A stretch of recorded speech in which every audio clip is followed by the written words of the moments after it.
Hello and good evening, friends. The fact that you're watching News Sunday shows how seriously you take what's happening around you and the country. So let's have an hour of engaging news conversation. With the big loss of Aam Aadmi Party in Delhi and with its entire top leadership wiped out, except for Atishi, rumblings have just begun. Atishi's celebration video trended all day with a suggestion that it was an expression of jubilation at her defeating a conspiracy put in place by Arvind Kejriwal to make her lose. In the end, Kejriwal himself lost and now faces an uphill task of first salvaging his political capital and then reinventing his career. Would that take him to Punjab? That's what Punjab Congress chief Pratap Singh Bajwa believes.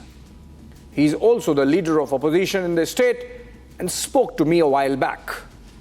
Bajwa has literally set a cat among the pigeons by saying that A, whole lot of AAP MLAs in Punjab facing uncertainty now are in touch with him, and B, that Bhagwant Mann, the chief minister, would happily rebel if Kejriwal tried to impose himself on Punjab.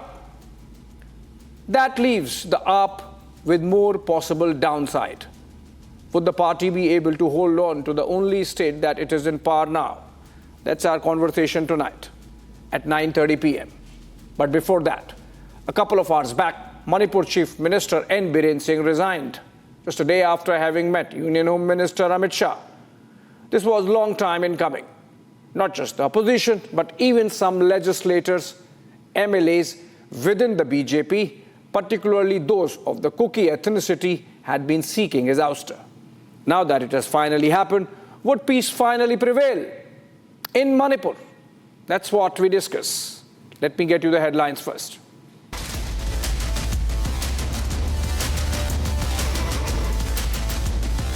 After months of unrest and violence in Manipur, Chief Minister Biren Singh tenders resignation ahead of no trust motion in Assembly. Big admission by Punjab Congress Party claims 30 AAP MLAs in touch with top leadership after the Delhi debacle.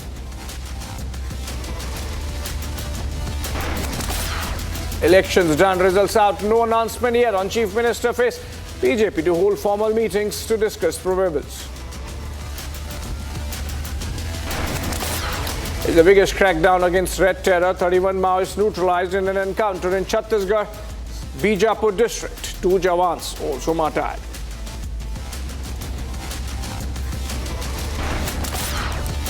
Kolkata observes silent protest march in remembrance of Arjikar victim Abhaya. Parents say justice is still awaited.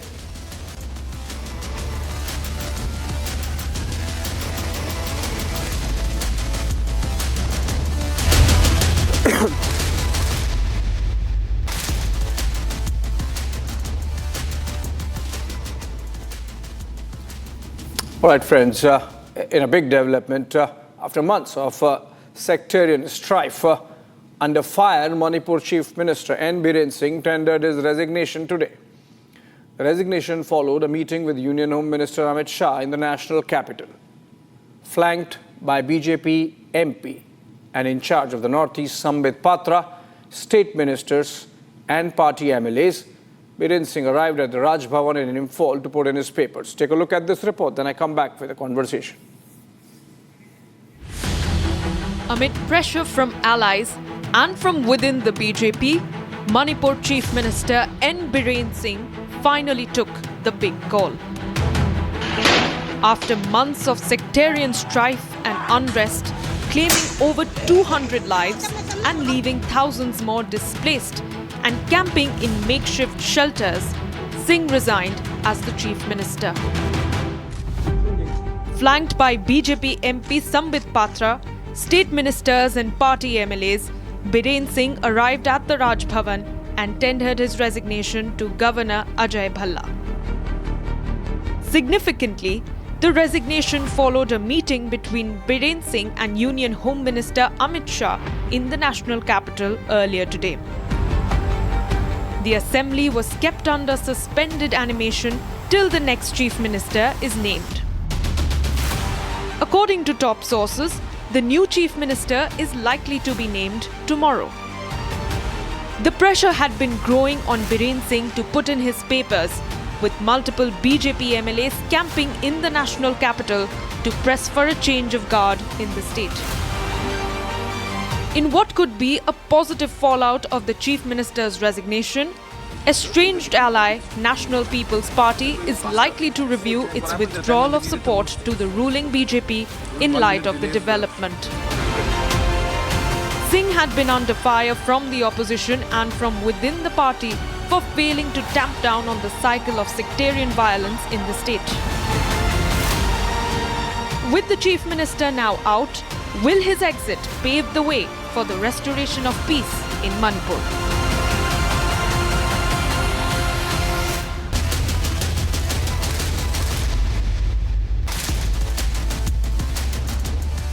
All right, welcome back, friends. Whether this is a face saver by the BJP, what is important is that finally there is a window which gives us hope that peace, long-term, durable peace would prevail in Manipur, and that's going to be our conversation. Joining us, Xavier Rodriguez, political analyst. He's a journalist, someone who keeps close tabs on developments in Manipur, including with frequent visits to Imphal and other places. We are also joined in by Mr. Ajay Kumar Singh. He is former Deputy Chief Minister of Manipur. He comes from the NPP, the party of Conrad Sangma that had withdrawn support from the Biren Singh government on the issue of civil strife in the state. And I want to begin with Selen Haukip. He's a noted Kuki voice. And Mr. Haukip, now that Biren Singh has resigned, you think that finally peace would prevail in Manipur, in the Imphal Valley and in the hills?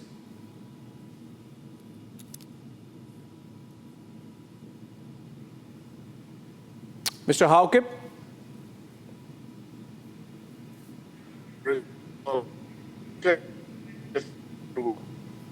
I think some connectivity issue there. The video is frozen, which means we'll have to connect again. Okay, we'll connect again with him in a bit. But then let me go to Mr. Joy Kumar then. Mr. Singh, the question that is going to be on everybody's mind is that now that there is a resignation that many, even within the BJP, wanted, and obviously the opposition wanted, and your party, in fact, withdrew support from the BJP on this issue, you think finally peace would prevail in Manipur?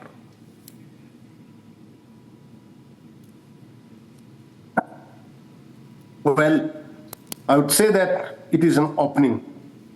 See, one of the main problem about restoration of peace in Manipur is the reluctance of the Kuki group to have any dialogue with the government so long as Biren Singh is in charge. That was the big problem. Now that this has been removed, I think the hope and I think that there may be positive response from the Kuki side. Also, what I would say, I've always been contending that the peace and normalcy cannot be brought in Manipur without a political dialogue between the two sides. That is the Kukis and the Meiteis. On the Meiteis, I say it should include the government also. Now that has not been, listening. And in fact, I suggested a number of measures which could pave the way for bringing normalcy. Like, for example, I've said that the state government should take up confidence-building measures, a number of measures which I had suggested, which was totally ignored and not done. And there's so many other things. And we had been watching recent statements of Mr. Biren Singh, whereby he has said that now that peace has been restored, normalcy have come in Manipur, so things can be better. Now, it looked like that Biren was under the impression that peace has been restored, normalcy had come, whereas it was not so. I know it is something like that, somebody who is been ailing from something, he feels that he's not having that element. In that case, there is no chance of making any effort to see that the element is attended to. It was like that. So now that he is removed, but again, I'll say that it all depends on who is going to succeed him. Will that person be able to handle the situation? Because situation has become much more complex. It has taken almost 2 years. Right. And over this period, feelings have been hardened and all this. All those things have to be taken into consideration, and then positive steps, positive actions have to be taken. I think prospect for restoration of peace and normalcy is now much better. Much better. Okay, good enough. But I have some questions for you, but before that, follow-up questions for you. But before that, I can go to Mr. Haukip now because I believe he's in a better connectivity. Mr. Haukip, if I could request you to, I believe you're traveling, if you can stop at one place by the side and then have a conversation with us for 10 minutes, it will just take care of the connection. My question to you, Mr. Haukip, is, since you represent the Kuki voice, Biren Singh was in many ways seen as an obstruction to political dialogue about which Mr. Joy Kumar was mentioning. So now that he's gone, you think the Kukis, the Maitis really can come together, sit together, and finally peace would prevail in Manipur? Can prevail in Manipur? Should prevail in Manipur? I am an optimist, and I've been watching and following the whole development for a significant period of time, and this development today is clearly a result of the efforts of the center and the state working together. And the Home Minister has always been in favor of peace and then settlement. Without peace, you can't have dialogue. And ostensibly, all this while, there was no dialogue possible because the leadership was not inclined to really accepting the peace initiative of the Home Minister. That's my reading. He may have a different opinion.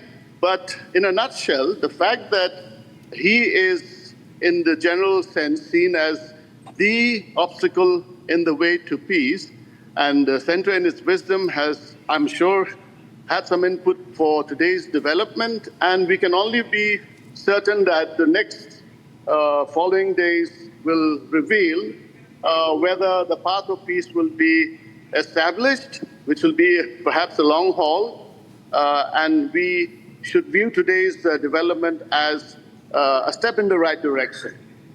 Right. Granted, it's going to be a long haul. Granted that it's a very complex situation, Mr. Haukip. But then to begin with, is there trust, or has trust been restored now? Can you tell us what the sentiment on the ground, both in the valley and the hills, post this development, though of course it's been just a couple of hours?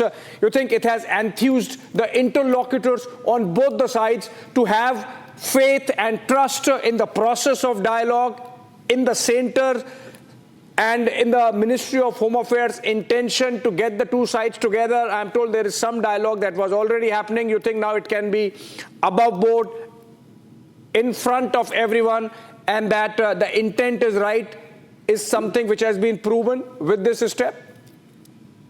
Yes, the gentleman whom you just talked to earlier, Mr. Joy Kumar, he was also a part of the SOO meetings when he was DGP Manipur, and he has also clearly stated now that peace is possible, will be possible through dialogue. And today's incident is one development that creates the possibility of government taking the initiative on restoring talks between the government and the Kuki groups, the Kuki-Zo groups. And so once that platform is set up by the center and the state government also cooperates in the tripartite peace agreement, then we can only hope for the best. And until that happens, we can only wait and see whether today's development will have a positive impact or not. Okay, Mr. Haukip, since you are traveling and there is a connectivity issue, I want to still stay with you. Savio, please bear with me. I'll have a couple of more questions with Mr. Haukip and then come back to you. Mr. Haukip, you know, whenever we have discussed Manipur, it's really unfortunate whatever has happened over the past year and a half or more. But then subsequently, we have seen a national security angle also emerge. Vis-a-vis the Kuki-Zo movement across the border in Myanmar, the linkages, the issue of infiltration. You think that all those issues also need to be discussed, put on the table in right earnest? Positively, but I would also like to clarify very clearly that there's no Kuki-Zo movement across the border of the country. The Kuki-Zo movement is strictly confined within the country and within the state of Manipur. We are not secessionists, we are not expansionists, we only strive to have our voice heard, and our demand is seriously only that we be given our constitutional rights. So there's nothing to be wary of, and the truth will unfold itself when we start talking to our counterparts over the table, across the table. And talk is something that we are in favor of because we want solution within the constitutional framework. We are Indian nationals and we believe in the Union of India being strengthened, and we want to be a part of that, not against that. I appreciate you said that there is no connection with the Kuki-Zo movement across the border. I appreciate that you say it's not what the cookies have been demanding is in no way secessionist or expansionist. I also appreciate that you want to focus on constitutional rights and want to strengthen the Union of India. Can you tell us what about this demand of having a separate territory carved out of the hills with some kind of autonomy, with a different capital? I mean, all those demands we kept hearing during the struggle, during the strife. You think that that's something which is off the table now and the focus is on peace and building the relationship between the two communities block by block? Okay, on that count, let us get our perspectives correct again. There's no question of territories carved out or not carved out. It's an administrative arrangement that we are asking for. And that will be within the Indian Union, and everything that is discussed and decided will be according to the norms, the clauses of the Constitution, particularly under Article 3. So there is nothing to be wary of, unless people misread, misunderstand, and all that can be clarified across the table. We'll have transparent discussions on issues. Now, a lot of suspicions are floating around, and there are misinterpretations, misrepresentations, all because there is no talk and people surmising everywhere and expressing their opinion all over the place, particularly in the media. So now to trash through all that, the best thing is for the center state and our Kuki-Zo groups to sit together and chalk out a solution that will be beneficial to all communities. Okay, fair enough. Mr. Haukip, if you can, please stay with us. Now I go to Savio. Savio, you heard everything patiently. Thank you so much for that. And since you have kept a close track of the developments in Manipur, you heard Mr. Haukip, you heard Mr. Joy Kumar. Essentially what comes out of the two is that the resignation of Biren Singh has really opened a window of not just one but multiple opportunities to really make sure that Manipur is brought back on track with peace, durable peace in the quickest possible time. Though, of course, a lot of things would depend on who becomes chief minister next, whether the center is contemplating president's rule, etc. But now that this window has opened, Savio, why did it take so much time for the center and the BJP to decide on this issue? I'm sure BJP leadership knew that there is trouble for Biren Singh's leadership within the party, within the legislature party in the state itself. Thank you, Abhishek. It's wonderful to be with the other two panelists, and it's a very important discussion, primarily because Manipur has been in a state of conflict for the last over 20 months. But what is important is to understand that the center has always been working towards peace, and the intent of Prime Minister Modi and the Home Minister Amit Shah is to bring about peace. Now, in a conflict, there are always going to be stakeholders, and there are going to be stakeholders that can change the course of the conflict. What the center has realized, and what even the state CM, Biren Singh, has realized, that if there is any need or any effort towards peace, and if there is a need for him to step down, which could accentuate the process of peace, then that is the wise decision and the prudent decision to take. And I think that is really what decision has been taken by the center. A lot of this development has also happened. So the first step is not only the resignation of the Chief Minister Biren Singh, but it was also the change of governor that brought in Mr. Bhalla, who's somebody who's quite adept in dealing with such situation, and he's known to be a very wise person who works with all communities. So he's been working with the Home Minister and the Prime Minister very extensively to resolve the conflict in Manipur. There are external players, there are players within Manipur itself from both the communities that have been fueling the conflict over a period of time. But the most important players right now are the political people in Manipur, are the civil societies in Manipur, who at a very base level believe that it is very necessary to ensure that peace is restored in Manipur. Because with peace comes socio-economic development, which has been stalled over the last 21 months because of the conflict between the Meiteis and the Kukis. Right. So therefore, I think the objective of Prime Minister Modi and Amit Shah is to restore peace at any cost. And if for that, if they had to take a decision where Biren Singh had to step down, it only shows their commitment to ensuring that both communities are at a position to at least come to the table and talk and resolve the conflict. See, eventually, Meiteis and Kukis represent what Manipur is all about. And there are forces that are trying to play successionist games in Manipur. Whether they want to accept, both of them want to accept it or not, is that their choice. But that's the reality on the ground, and that's the information, even with the intelligence agencies as well. The point is, what is it that the people of Manipur want? And I can tell you without a doubt that the people of Manipur want peace. They want to get back to the growth that they were seeing before the time of the conflict. They want to see socio-economic development. So I am glad that the Prime Minister and the Home Minister Amit Shah are moving in this direction. But the step with Biren Singh was not the first step. The step with Biren Singh, it was the change of governor that brought in the resolve of the center to resolve the conflict in Manipur in a very strategic and in a very planned manner. Now it is up to the Kukis and the Meiteis to come together and say, okay, let's come to the table, let's discuss, let us try and find within ourselves whether we need another leader. I think the first step that the government is going to do is try to see for an alternative chief minister that can help resolve the conflict in Manipur. Right. If they are not able to decide on that, then they might look for an option which they might not prefer, which is that of a president's rule. But now peace is in the hands of both the communities and even the other communities like the Nagas and the other people that form the civil society in Manipur. And I think it's a step in the right direction, and I think everybody is contributing towards it. Okay, I don't know if you heard Mr. Haukip very clearly said that there is no secessionism or expansionism, that there is no connection with the, Kukizo elements from across the border. He's absolutely denying it.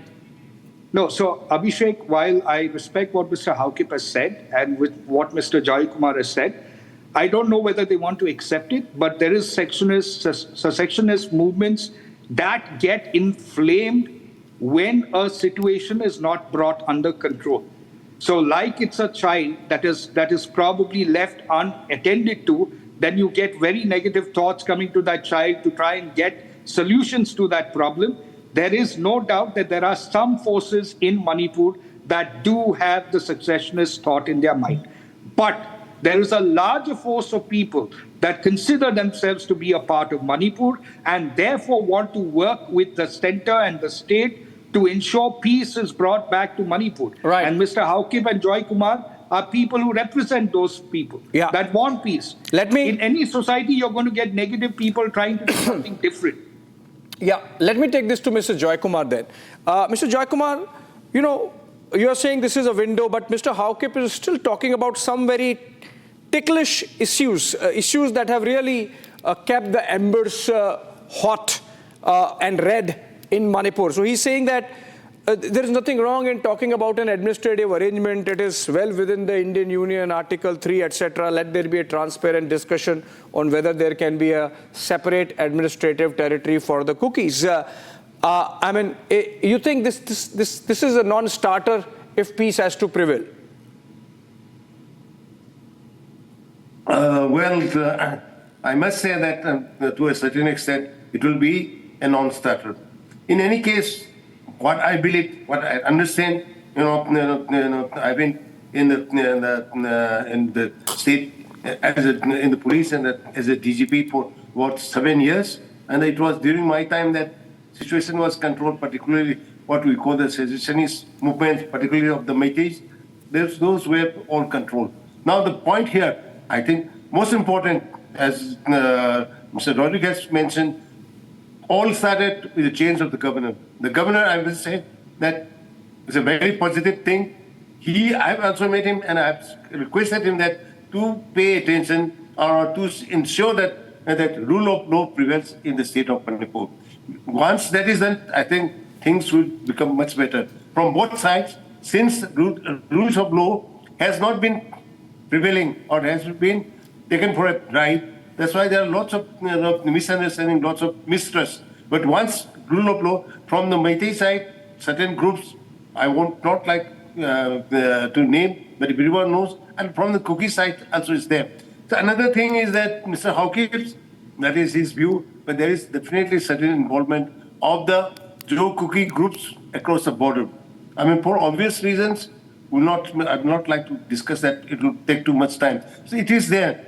Basically, and I must also say that I have lots of friends among the Kukis. I've been in touch.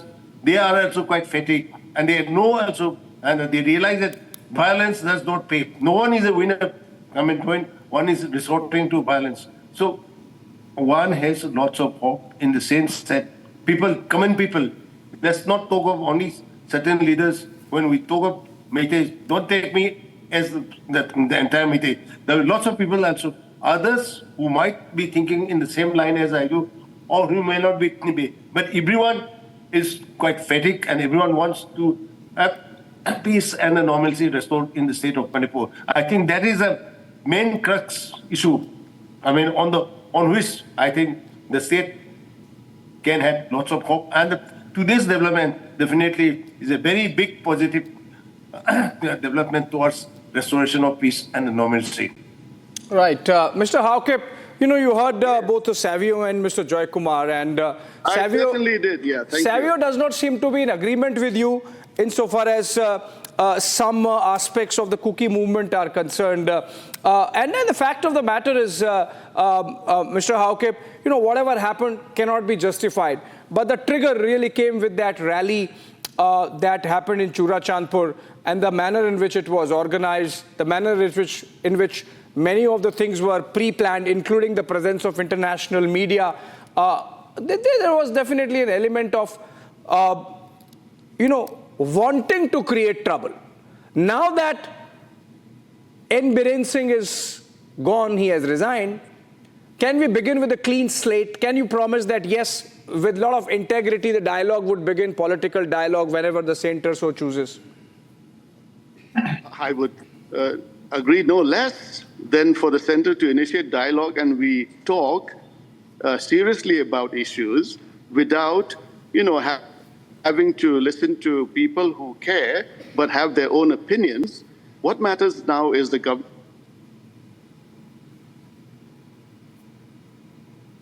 And discuss things. Now, Mr. Rodriguez has his opinion. I don't know where his information is coming from, but I am one who represents the Kukizo organizations, and I am saying in response to your questions that there is no Kukizo movement across the border, and there may be issues of refugees coming in from Myanmar because of the military junta's crackdown. Those are not illegal immigrants. They are refugees. And I don't know. I think we need to get this dialogue going and talk brass tacks. I mean, okay. We all mean well. We all want peace. And we can only achieve that when we discuss the issues involved. We are not in La La Land where we all want peace and we think we can push things or sweep away things under the carpet and everything will be hunky-dory. No, that will not happen. Okay, Mr. Hawkip, you heard Mr. Joy Kumar also. He said that the issue of having a separate administrative territory for the Kukis is a non-starter. And so far as the national security angle to this whole thing is concerned, you are of course in denial mode. But we have it from very credible sources about those linkages being one of the very key issues that has really fanned the fires of civic strife in Manipur. But we keep it for some time later. A lot of political developments to take place in Imphal tomorrow, and we keep a close tab. Savio, I would request you to stay with us. Thank you so much, Mr. Joy Kumar and Mr. Haukip, for joining us for this brief conversation on the developments in Manipur.